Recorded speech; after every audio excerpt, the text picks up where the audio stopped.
الحمدللہ رب العالمین والصلاة والسلام علی سید الانبیاء والمرسلین اما بعد فاعوذ باللہ من الشیطان الرجیم بسم اللہ الرحمن الرحیم۔ آج ہمارا یہ کتاب النکاح و طلاق کا 8واں درس ہے،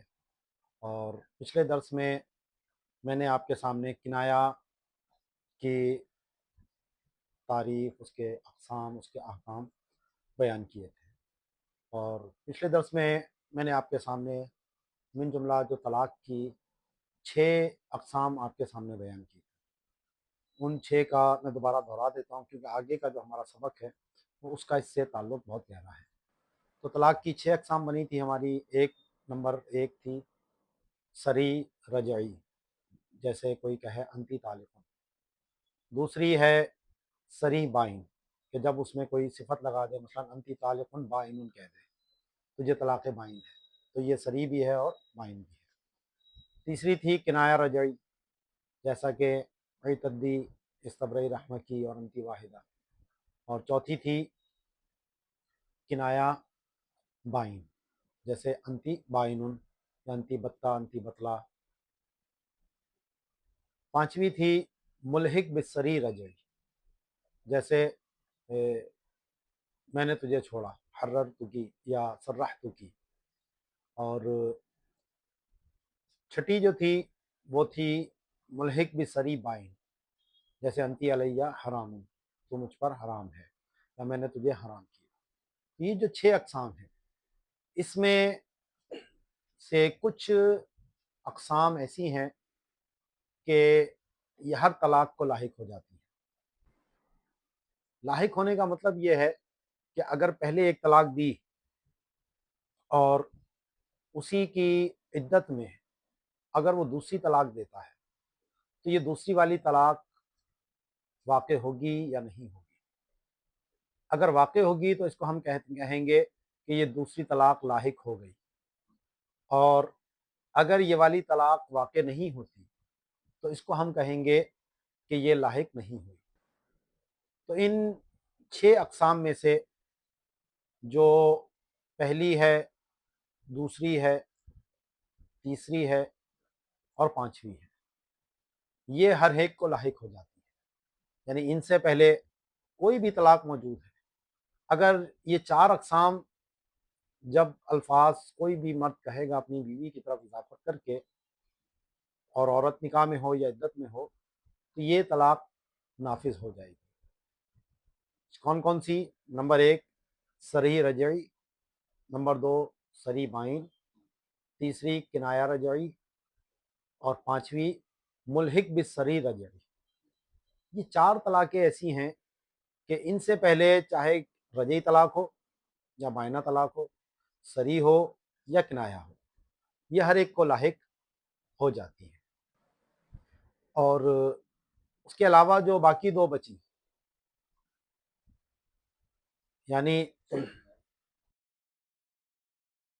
کنایہ بائن اور ملحق بالصریح بائن، یہ ان سے پہلے اگر رجعی طلاق ہے،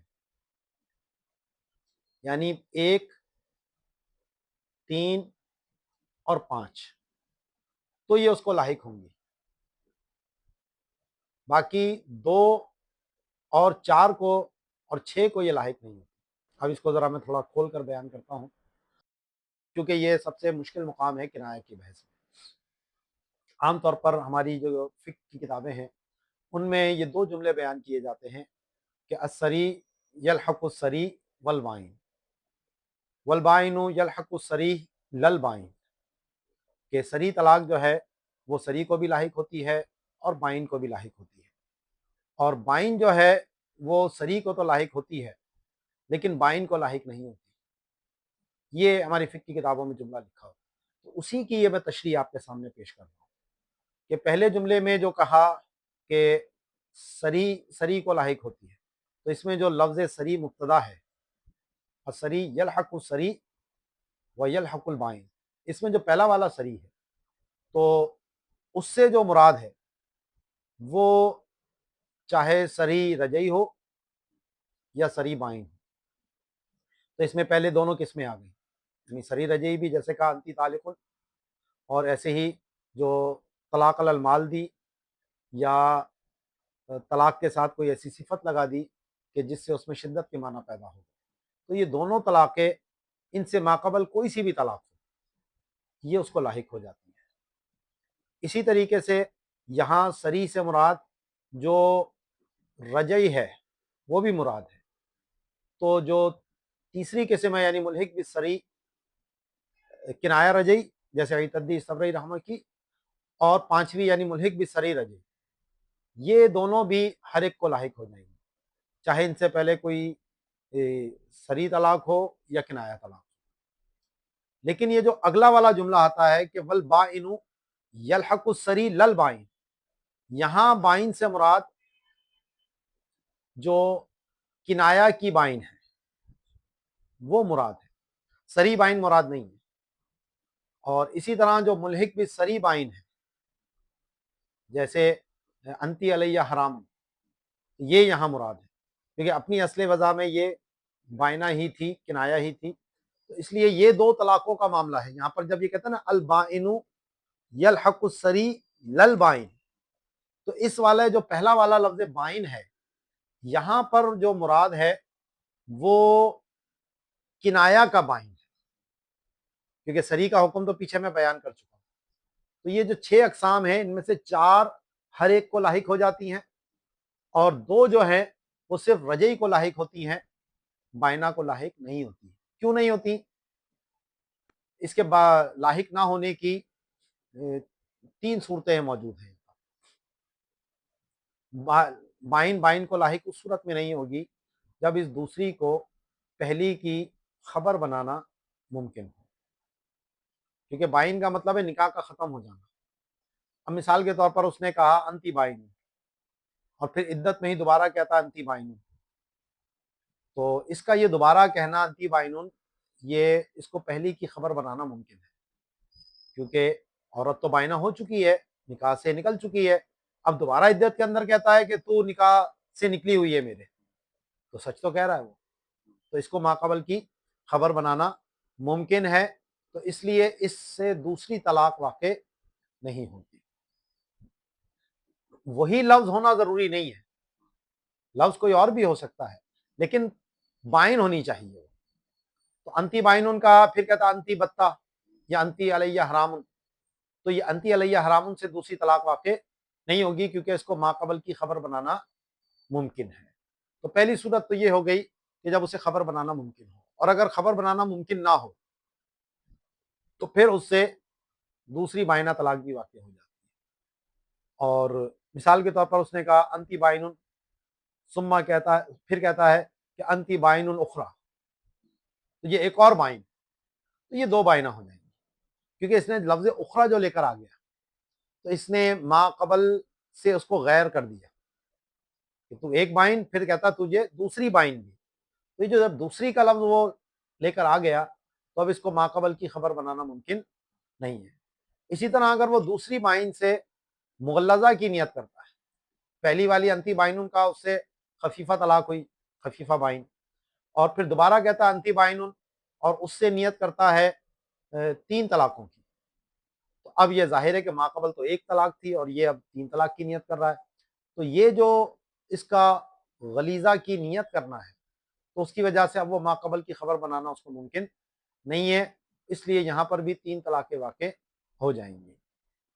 تو اتنا صرف سمجھ لیجئے کہ ماقبل کی خبر بنانا ممکن اس صورت میں ہوگا کہ جب لفظوں میں کوئی ایسی چیز نہ ہو کہ جو اس کو خبر بنانے سے روکتی ہو، اور اسی طرح نیت میں بھی اس کے کوئی ایسی چیز نہ ہو جو اس کو ماقبل کی خبر بنانے سے روکتی ہو۔ یہیں سے وہ مسئلہ بھی ایک نکلتا ہے جو ماضی قریب میں ہمارے اہل سنت کے 2 مفتیان کرام کے درمیان پیش آیا تھا کہ اگر کوئی دوسری بائن سے دوسری بینونت کی نیت کرے تو یہ دوسری والی طلاق ہوگی یا نہیں۔ تو ہمارے ایک مفتی صاحب نے فتویٰ لکھا تھا اور ان کا موقف یہ تھا کہ جی یہ بائن کو لاحق ہو جائے گی، اور دوسرے والے مفتی صاحب نے پھر ان کا رد کیا اور کہا کہ جناب یہ بائن کو لاحق تو نہیں ہوتی، یہاں تو خبر بنانا ممکن ہے۔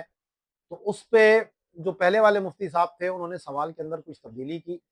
اور وہاں انہوں نے سوال پھر یہ کر دیا کہ اس بینونت ثانی کی نیت کی اس نے۔ تو اب جو دوسرے والے مفتی صاحب نے انہوں نے اس کے اوپر بھی پھر وہ جزیات پیش کرنا شروع کیے کہ جناب اس صورت میں بھی طلاق جو ہے وہ لاحق نہیں ہوگی،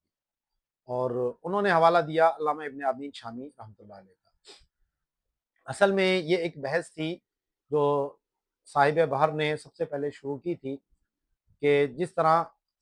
اگر اس نے دوسری بائن میں غلیظہ کی نیت کی ہے تو اس نیت کی وجہ سے، حالانکہ لفظوں میں تو ایسی کوئی چیز موجود نہیں تھی، صرف نیت ہی تھی، تو جب اس نیت کی وجہ سے اس کو ماقبل کی خبر بنانا ممکن نہیں ہے، تو ایسے ہی اگر وہ بینونت ثانی کی نیت کرتا ہے تو اس صورت میں بھی یہ دوسری طلاق واقع ہو جانی چاہیے۔ علامہ ابن عابدین شامی رحمۃ اللہ علیہ کا موقف اس میں تھوڑا مختلف تھا، اور ان کا موقف یہ تھا کہ جناب بھلے نیت میں کچھ ہو، لفظوں میں اگر کوئی چیز ہوگی تو اس کو خبر بنانا ممکن نہ ہوگا۔ تو اس پہ امام اہل سنت مجدد دین و ملت پروان شمع رسالت امام احمد رضا خان علیہ رحمۃ الرحمن نے جد الممتار یا جد الممتار کے اندر اس پر بڑی تفصیلی بحث کی، اور تقریباً 3 یا 4 حاشیے آپ نے اس مقام کے اوپر تحریر کیے ہیں، اور وہاں اپنے صاحب بحر کے موقف کو ترجیح دی، اور بالکل واضح طور پر اس میں نصوص بیان کی جس سے اعلیٰ حضرت کے قول، جو صاحب بحر کا جو قول ہے اس کی تائید اور تصدیق جو ہے وہ ان جزیات سے ہو جاتی ہے۔ تو وہاں یہی ثابت کیا کہ یا تو لفظوں میں کوئی ایسی چیز ہو کہ جو ماقبل کی خبر بنانے سے روکتی ہو، یا اس کے نیت میں بھی اگر کوئی ایسی چیز آ گئی کہ جو اس کو ماقبل کی خبر بنانے سے روک رہی ہے، تو پھر ایسی صورت میں دوسری بائنہ طلاق بھی لاحق ہو جاتی ہے۔ تو یہ اگر آپ نے تفصیل دیکھنی ہو تو جد الممتار کے جو یہ کنایہ کی بحث ہے اس میں آپ دیکھیں اعلیٰ حضرت کے 3 حاشیے بہت شاندار ہیں، اور جو سمجھنے سے تعلق رکھتے ہیں۔ بعض اوقات وہ تھوڑے سے پیچیدہ ہیں، ایک دفعہ میں شاید ہو سکتا ہے آپ کو سمجھ میں نہ آئے، لیکن یہ 2 یا 3 دفعہ اگر آپ غور سے توجہ سے اس کو پڑھیں گے تو انشاءاللہ بات آپ کو سمجھ میں آ جائے گی۔ تو بہرحال خلاصہ یہ نکلا ہے کہ بائن کو لاحق نہیں ہوتی، پہلی صورت یہ کہ جب اسے ماقبل کی خبر بنانا ممکن ہو۔ اسی طرح اگر دوسری طلاق معلق تھی تنجیز سے پہلے، تنجیز کا مطلب ہے فوری طور پر طلاق واقع کر دینا، تو اگر ایک طلاق بائن تنجیز اور اس سے پہلے اس نے کوئی طلاق بائن معلق کر کے رکھی تھی تو یہ بھی واقع ہو جائے گی۔ مثلا اس نے یوں کہا کہ اگر تو نے زید سے بات کی تو تو بائن ہے، تو یہ معلق ہو گئی کہ زید سے بات کرے گی تو طلاق پڑے گی، طلاق بائن پڑے گی وہ بھی، اور بعد میں اس کو وہ اس تعلیق کے پورا ہونے سے پہلے اس کی تنجیز کر دیتا ہے، اس کو کہتا ہے طلاق کی نیت سے انتی بائن، تو یہ انتی بائنون کہنے سے ایک طلاق بائن پڑ گئی، اور پھر عورت ابھی عدت ہی میں تھی اور وہ پھر زید سے بات بھی کر لیتی ہے، یعنی جس چیز پر اس نے پہلی طلاق کو معلق کیا تھا، تو اب وہ شرط بھی پائی گئی، تو اب یہ دوسری والی بائن بھی لاحق ہو جائے گی، کیونکہ اب اس کو پہلی کی خبر بنانا ممکن نہیں ہے۔ ہاں اگر تعلیق والی پائی گئی تھی اور پھر وہ تنجیز کرتا، مثلا اس نے کہا تھا اگر تو نے زید سے بات کی تو تو بائن ہے، اس نے زید سے بات کر لی، بائنہ ہو گئی، اور ابھی عدت میں تھی، وہ اس کو کہتا ہے تو بائن ہے، تو یہ والی بائن جو ہے یہ کیونکہ اس کو ماقبل کی خبر بنانا تو ممکن ہے، بائن تو وہ ہو چکی ہے، تو اب یہاں پر یہ دوسری والی بائن لاحق نہیں ہے۔ اسی طریقے سے اگر اس نے ایک طلاق کو آنے والے زمانے پر مضاف کیا اور وہ طلاق بائن کنایہ تھی، اور اس زمانے کے آنے سے پہلے پھر تنجیز کر دیتا ہے، مثلا یوں کہتا ہے کہ تجھے آنے والی پہلی تاریخ کو تو بائنہ ہے، اور ابھی پہلی تاریخ نہیں آئی، اور اس سے پہلے ہی اس کو کہہ دیتا ہے تو بائنہ ہے، تو اس کہنے سے ایک طلاق بائن ہو گئی، اور اب جب پہلی تاریخ آئے گی تو دوسری بائنہ بھی پڑ جائے گی، کیونکہ جس وقت اس نے تعلیق کی تھی، مضاف کیا تھا اس کو، تو اس وقت تو یہ بائنہ نہیں تھی، تو اس لیے اب اس کو اس کی خبر بنانا ممکن نہیں ہے، اس لیے یہاں پر یہ دوسری والی بائن بھی جو ہے وہ لاحق ہو جائے گی۔ ٹھیک ہے جی، یہ یہاں پر ہماری تقریباً کنایہ کی جو اہم گفتگو تھی وہ مکمل ہو چکی ہے۔ اب آگے ہے تعلیق طلاق، یہ بہت اہم مسئلہ ہے، یعنی طلاق کو کسی بات کے ہونے پر معلق کر دینا۔ تعلیق کی جو ہمارے ہاں تعریف کی جاتی ہے کہ وہ حصول مضمونی جملتن بحصولی مضمونی جملتن اخرى، یعنی ایک چیز کا ہونا دوسری چیز کے ہونے پر موقوف کر دیا جائے۔ جیسے انتی طالقن، تجھے طلاق ہے، یہ ایک مضمون ہے، طلاق کا حکم ہے، اور اس طلاق کے حکم کو کسی چیز کے ہونے پر معلق کر دیا۔ مثلا تو فلاں کے گھر گئی، یا تو نے فلاں سے بات کی، یا تو نے فلاں کام کیا، کوئی بھی کام ہو، کوئی بھی بات ہو، تو تجھے طلاق۔ تو اب ابھی طلاق تو نہیں ہوگی، لیکن جیسے ہی وہ کام کرے گی جس کے اوپر طلاق کو معلق کیا ہے تو طلاق واقع ہو جائے گی۔ اس کو جس چیز پر معلق کیا ہے اس کو کہیں گے ہم شرط، اور جس چیز کو معلق کیا یعنی طلاق کو، اس کو کہیں گے ہم جزا۔ تو جیسے ہی شرط پائی جائے گی ویسے ہی اس کی جزا بھی پائی جائے گی۔ اب اس کے لیے کچھ چیزیں جاننا جو ہے وہ بہت ضروری ہے کہ کس چیز پر تعلیق ہو سکتی ہے اور کس چیز پر تعلیق نہیں ہو سکتی۔ تو سب سے پہلے تو یاد رکھیے کہ جس شرط کے اوپر معلق کیا جائے تو وہ معدوم ہونی چاہیے، اور مستقبل میں اس کے ہونے کا امکان ہو، فی الوقت معدوم ہو، اور مستقبل میں اس کے ہونے یا نہ ہونے کا امکان موجود ہو بھی سکتی ہے اور نہیں بھی ہو سکتی۔ اسے کہتے ہیں خطر الوجود، کہ وجود ہو بھی سکتا ہے اس کا اور نہیں بھی ہو سکتا۔ تو ایسی صورت میں یہ طلاق معلق ہوگی۔ تو ان دو اس میں نے دو قیودات لگائی، ایک یہ کہ معدوم ہو اور مستقبل میں ہونے کا امکان ہو۔ تو اگر وہ فی الوقت ہی موجود ہے، مثلا اس کو کہتا ہے کہ اگر آسمان ہمارے سر کے اوپر ہے تو تجھے طلاق، تو آسمان سر کے اوپر تو پہلے ہی موجود ہے، تو اس کو کہتے ہیں کہ وہ شرط موجود ہے۔ تو جب شرط موجود ہے تو یہ تحقیق کے معنی میں ہو گیا کہ اصل میں یہ صورتاً تعلیق ہے لیکن حقیقت میں یہ فوری طور پر طلاق دے رہا ہے، تو اس لیے جیسے ہی خاموش ہوگا یہ فوراً طلاق پڑ جائے گی۔ ایسے ہی اگر کوئی ایسی شرط ہے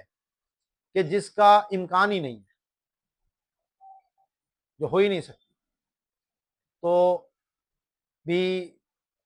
یہ طلاق لغو ہو جاتی ہے، اس سے کوئی طلاق واقع نہیں ہوتی۔ جیسے قیامت کے دن کی بات کی تھی، تو ایسی شرط لگائے گا کہ جس کا ہونا ممکن ہی نہیں۔ اس کی مثال جو ہمارے یہاں دی جاتی ہے کہ اگر اونٹ سوئی کے ناکے میں داخل ہو جائے تو تجھے طلاق، تو یہ بھی محال ہے، کیونکہ اونٹ اونٹ رہے اور سوئی کا ناکا سوئی کا ناکا رہے، تو چھوٹے کے اندر بڑے کا داخل ہونا یہ عقلاً محال ہے۔ ہاں، اللہ تعالیٰ چھوٹے کو بڑا کر دے اور بڑے کو چھوٹا کر دے، یہ ممکن ہے، لیکن جب تک دونوں اپنے ہی وجود پر رہیں، چھوٹا چھوٹا رہے اور بڑا بڑا رہے، تو اس وقت تک یہ محال ہے، یہ ہو نہیں سکتا۔ تو اس کا یہ کہنا لغو ہو جائے گا اور اس سے کوئی طلاق واقع نہیں ہوگی۔ اس میں دوسری شرط یہ ہے کہ تعلیق درست ہونے کے لیے کہ شرط و جزا دونوں متصل ہونے چاہیے۔ اگر شرط ابھی کہی اور بعد میں جا کے جزا کہہ رہا ہے، یا جزا پہلے کہتی شرط بعد میں کہہ رہا ہے، اور درمیان میں اجنبی چیز آ گئی، تو پھر یہ تعلیق درست نہیں رہتی۔ مثلا کہتا ہے تجھے طلاق، اور ایک گھنٹے بعد کہتا اگر تو نے زید سے بات کی، یا تھوڑی دیر کے بعد کہتا، متصل نہیں کہتا، تو طلاق فوری پڑ جائے گی۔ تعلیق کے لیے ضروری ہوگا کہ فوراً اس کے ساتھ متصل ہو، اور اس پہ میں نے پیچھے ایک لطیفہ بھی آپ کو سنایا تھا امام اعظم والا، کہ استثناء متصل ہونا چاہیے، بعد کا استثناء کا کوئی اعتبار نہیں ہوتا۔ تیسری اس میں یہ ہے کہ مجازات کا قصد نہ ہو۔ مجازات کا قصد سے مراد یہ کہ بظاہر وہ تعلیق کے الفاظ ہیں لیکن وہاں تعلیق مراد نہیں ہوتی۔ مثال کے طور پر عورت کہتی ہے تم بڑے گھٹیا خاندان کے ہو اپنے شوہر کو، اور وہ کہتا ہے اچھا اگر میں گھٹیا خاندان کا ہوں تو تجھے طلاق۔ تو اب یہاں پر چاہے وہ گھٹیا خاندان کا ہو یا نہ ہو، بھلے وہ اعلیٰ نسب کا ہو، اس کی بیوی کو طلاق پڑ جائے گی، کیونکہ یہاں پر اس کا جو مقصود تھا